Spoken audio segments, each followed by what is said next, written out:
Mais avant ça, Pierre-Emmanuel, c'est l'heure à laquelle normalement tu réponds aux questions des auditeurs. Mais là, je vais te dire aujourd'hui, tu fais bien ce que tu veux, j'en ai strictement rien à foutre. Ouh là là là là. Quoi ? Dis donc Guillaume, je sens poindre dans votre voix une légère lassitude. Oh non. J'ai l'impression que les responsabilités commencent à vous peser et je me demande si c'est pas le moment pour vous de lâcher la rampe. Alors je sais que vous n'avez que 43 ans, mais les gens, c'est comme les voitures, parfois on se dit « Allez, elle tiendra bien encore 10 000 bornes » et puis le garagiste vous tend le devis pour la transmission et l'évidence vous saute au visage « Non, ça vaut pas le coup ». Vous êtes une Peugeot 206, Guillaume. On a fait un bon bout de chemin ensemble, mais aujourd'hui, votre place est sur le bon coin, à la rubrique épave, et non à la tête d'une émission. Je sais, Guillaume, que c'est une décision difficile à prendre que celle de quitter la scène, mais dans le grand spectacle de votre carrière, vous avez déjà raté l'entrée et le milieu. Ce serait bien de réussir au moins la sortie. Il faut savoir se retirer avant la catastrophe, Guillaume. Comme votre père aurait dû le faire il y a 43 ans et 9 mois. Vous n'êtes pas obligé d'applaudir. Il n'y a pas d'obligation à ce niveau-là. Vous allez nous manquer, Guillaume, et c'est sincère. Vous et moi avons toujours été bons camarades, et vous me laisserez un souvenir que je qualifierais de plutôt positif. Emmerich, lui, sera sûrement inconsolable pendant 5 minutes, et puis il trouvera un mégot par terre, et la joie renaîtra dans ses yeux d'enfant. Quant à Juliette, elle fera sans doute un meilleur Guillaume que vous. Personne n'est irremplaçable, pas même les auditeurs. La preuve, je n'ai pas lu leurs questions et je les ai remplacées par des fausses questions de faux auditeurs. Et cette semaine, c'est Chantal qui nous écrit de Saint-Roustan.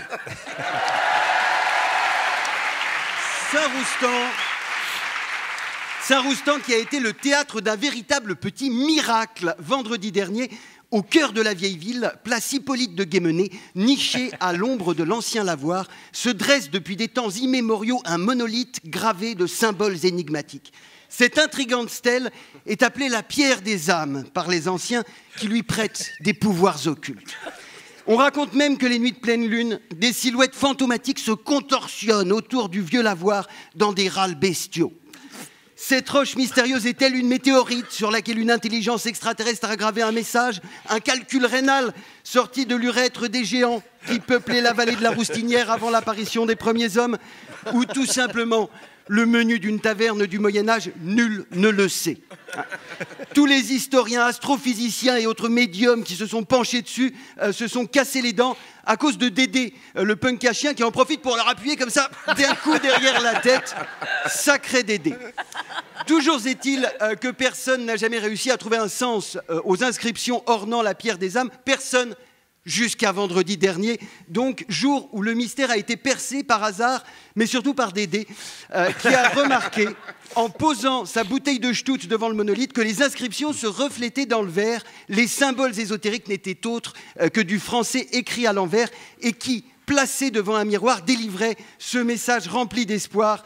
15 € la pipe, 50 € l'amour, gratuit dans les fesses, parce que j'aime bien.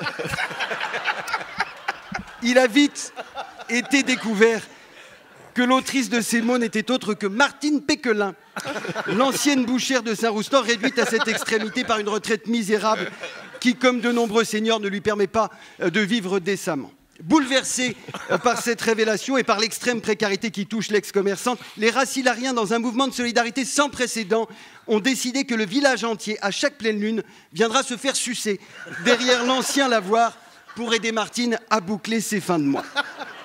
Comme l'a si joliment déclaré Renaud Tarlu, l'adjoint au maire en charge de la propreté et de l'accompagnement des seniors, un tel élan de générosité, j'en ai la larme à l'œil et la goutte au gland.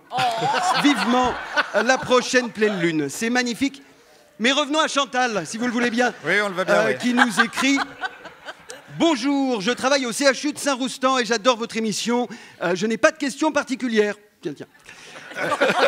Je souhaitais simplement vous dire que ces dernières années, on a fait des progrès incroyables dans l'accompagnement à la fin de vie. C'est vite fait, bien fait, et même à 43 ans et 9 mois, il n'est jamais trop tôt à bon entendeur. Merci Chantal, j'espère que le message est passé. Je reviens la semaine prochaine. D'ici là, si vous avez des questions, posez-les à vos proches. Et si vous n'avez pas de proches, posez-vous des questions. Oui, non. Non, je pense que c'est pas nécessaire d'applaudir forcément tout, hein.